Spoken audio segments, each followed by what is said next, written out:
जिस समय भारत में इंदिरा गांधी जी का दौर था, जिस समय भारत के अंदर वो सारे कालखंड थे जब हम पाकिस्तान से झगड़ा लड़ रहे थे, उस समय पर युद्ध कर रहे थे, उस समय पर अमेरिका किस तरफ खड़ा था, आज वो समय हमें फिर से वो रिकॉल करने का है। वो रिकॉल इसलिए करना है क्योंकि ये लोग सुधरे नहीं हैं।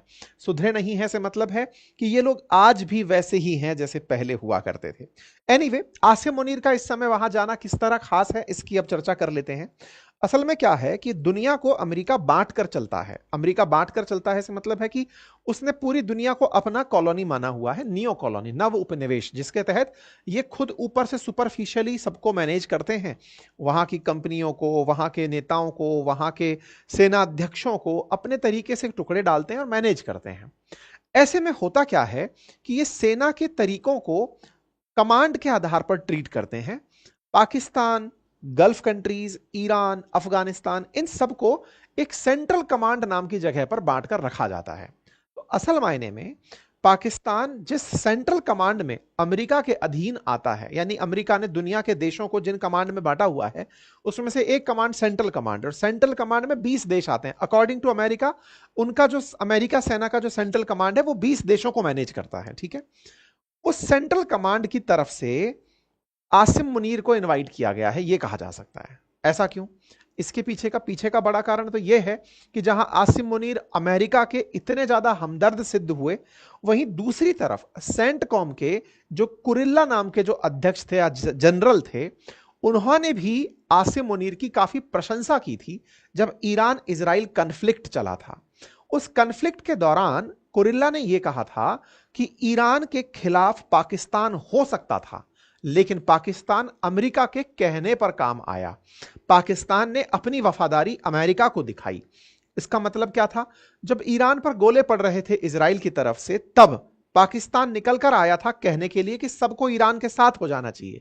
लेकिन जैसे ही कुरिल्ला ने इनके हाथ दबाए, तुरंत ये शांत हो गए और कहने लगे कि अमेरिका जो ठीक समझेगा हम वही करेंगे। और इसने शांति दिखाकर अमेरिका को ईरान को सेटल करने में बहुत ज्यादा महत्वपूर्ण भूमिका निभाने दी। इसका मतलब यह हुआ कि पाकिस्तान सेंटकॉम के दबाव में काम कर रहा था। यही कारण है कि सेंटकॉम ने पाकिस्तान की बहुत तारीफ की थी। यह है सेंटकॉम के कमांडर कुरिल्ला, जो Pakistan has been a phenomenal partner in the counter terrorism world, ऐसा कहते हुए खबरों में देखे गए थे। ये तारीफ कर रहे थे पाकिस्तान की कि किस तरह से वो हमारे काम में आया।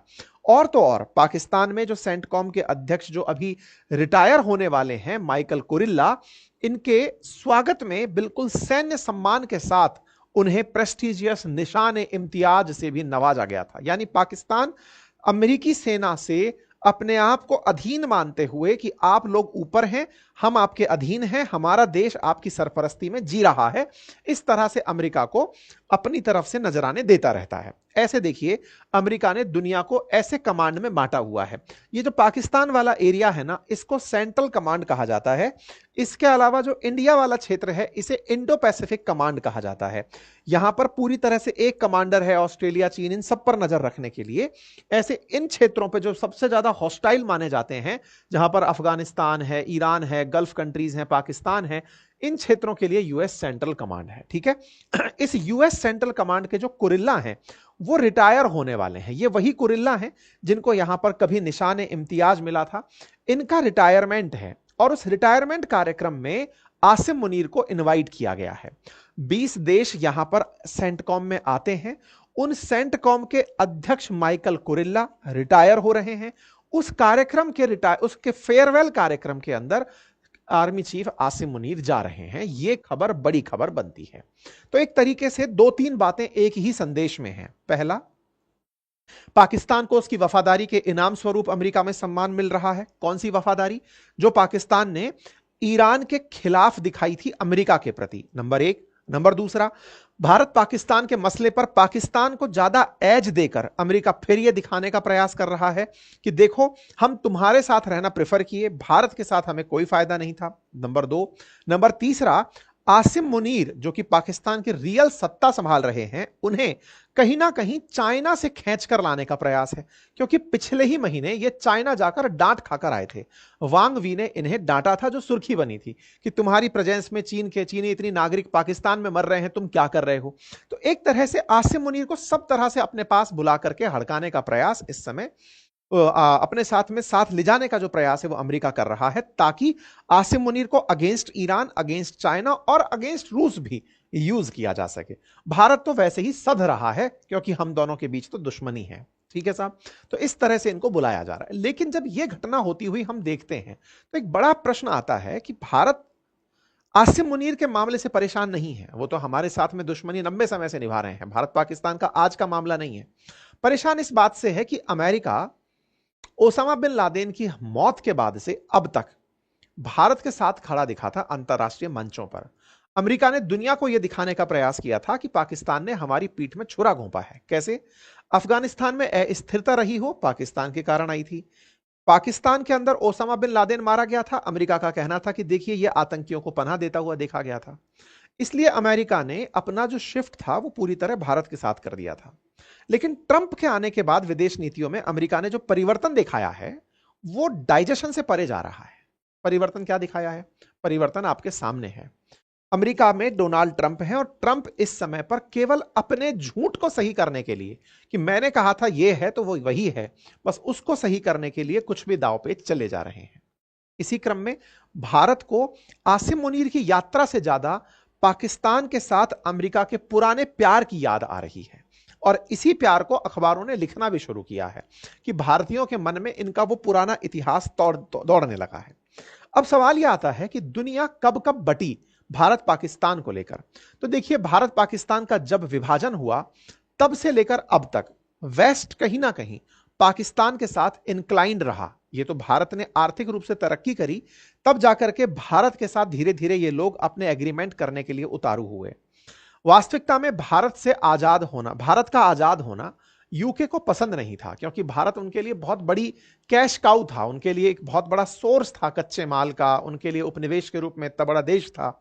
आज जिसके ऊपर उन्होंने शासन किया, आज वो उनसे बड़ी इकोनॉमी बनकर बैठा है। तो यूके के लिए भारत एक बहुत बड़ी प्रेस्टिजियस, मतलब एक तरह से कहिए उपलब्धि थी। लेकिन भारत आजाद हुआ तो भारत के प्रति उनके मन में एक नकारात्मक भाव पहले से था। ऐसे में भारत के खिलाफ जो थे उनके प्रति एक नेचुरल इंक्लिनेशन भी रहा होगा, और वो किसके साथ था? पाकिस्तान के साथ। तो शुरुआती दौर में जितने भी पश्चिमी यूके के मित्र थे, यानी ब्रिटेन के मित्र थे, चाहे वो अमेरिका था या जो भी थे, वो पाकिस्तान को बड़ा पाल पोस के बड़ा करते थे, और वो पाकिस्तान को दिखाते ही ये थे, क्योंकि अंग्रेजों की पुरानी नीति थी कि फूट डालो राज करो। तो पाकिस्तान को इस तरह से बड़ा किया जा रहा था कि तुम भी हो, तुम भी भारत की तरह ही हो। इन्हें भारत के बराबर लाने का जो पहला प्रयास था वो यूएन के अंदर जब हुआ, जब भारत पाकिस्तान का पहला युद्ध हुआ और यूएन में यह मामला कश्मीर को लेकर पहुंचा, तो यूके ने उस समय इस मामले को कश्मीर मसला ना बताकर भारत पाकिस्तान मसले के रूप में ट्रीट किया था, जिसके ऊपर बकायदा रामचंद्र गुहा की जो किताब है उसमें यह लिखा हुआ है कि वो दिन था जिस समय पहली बार भारत को यह बुरा लगा था अंतरराष्ट्रीय स्केल पर कि पाकिस्तान को भारत के बराबर बिठाया भी क्यों जा रहा है। इंडिया आफ्टर गांधी में यह किताब के अंदर बात मेंशन है। इसका मतलब हम लोग शिकायत कर रहे हैं कि देखिए ये टेररिस्ट बनकर अंदर घुसा है, पाकिस्तानियों को वो कहकर के कह दे रहे हैं कि भारत पाकिस्तान के बीच का आंतरिक मामला है। तो हम दोनों की बराबरी भारतीयों को पहली बार तब बुरी लगी थी, लेकिन बाद में समझ में आया कि यह चाल असल में वेस्टर्न वर्ल्ड की शीत युद्ध के दौर में पाकिस्तान का उपयोग अगेंस्ट रशिया और अगेंस्ट चाइना करने की थी। क्यों? क्योंकि पाकिस्तान की लोकेशन जब आप देखते हैं तो इसके जस्ट उत्तर में, यहीं से लेकर के पूरा की पूरा ये सोवियत रूस हुआ करता था पहले, जैसे आज सेंट्रल एशिया कहते हैं, ये पहले सोवियत रूस हुआ करता था।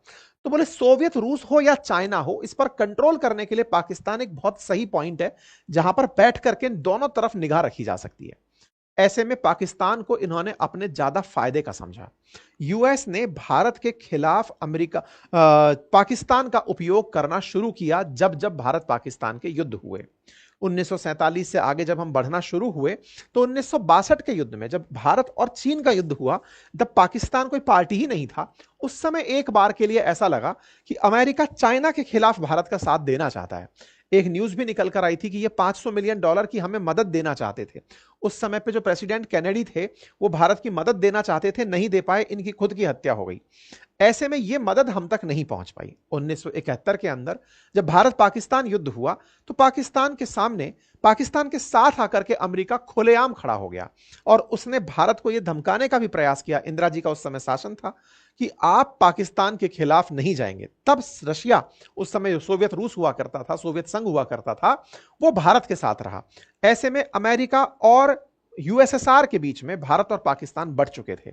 एक तरफ पाकिस्तान के साथ अमेरिका खड़ा था तो सोवियत संघ भारत के साथ खड़ा था। खुलेआम दुनिया को पहली बार यह पता चला था कि अमेरिका पाकिस्तान को किस तरह से पनाह देता है, किस तरह से संरक्षण देता है। 1971 के बाद में जब युद्ध हुआ कारगिल का, उस कारगिल के युद्ध में भी पाकिस्तान ने कुछ ऐसा ही पाया था। अमेरिका से मदद इनडायरेक्टली ऐसे पाई थी कि भारत में कारगिल पर फतह प्राप्त करने के लिए बहुत से सैनिक शहीद हुए थे। आपको याद होगा अभी 2 दिन पहले ही भारतीय सेना का एक ट्वीट काफी वायरल हुआ, जिसमें ईस्टर्न कमांड ने लिखा कि ये पाकिस्तानियों, तुमको अमेरिका के द्वारा $2 बिलियन से ज्यादा के तो हथियार दे दिए गए हैं अब तक, कि लो इनके माध्यम से तुम युद्ध लड़ते रहो, हमसे क्या बराबरी करोगे। यानी कि अमेरिका पाकिस्तान को हथियार देकर के लंबे समय से पालता पोसता आया है। पाकिस्तान का पलना भी समझ में आता है, क्योंकि अमेरिका के अफगानिस्तान में हित हो, ईरान में हित हो, ये इसी से सधते हैं, और चाइना के खिलाफ अगर उसे यूज करना है तो भी ये इसी से सधते हैं। कारगिल का युद्ध तो आपको याद ही होगा, जिस समय पर भारत ने अमेरिका से जीपीएस की सुविधा मांगी थी कि हमें एटलीस्ट ये बता दो कि हमारे देश में पाकिस्तानी लोग कहां कहां घुसकर बैठे हैं।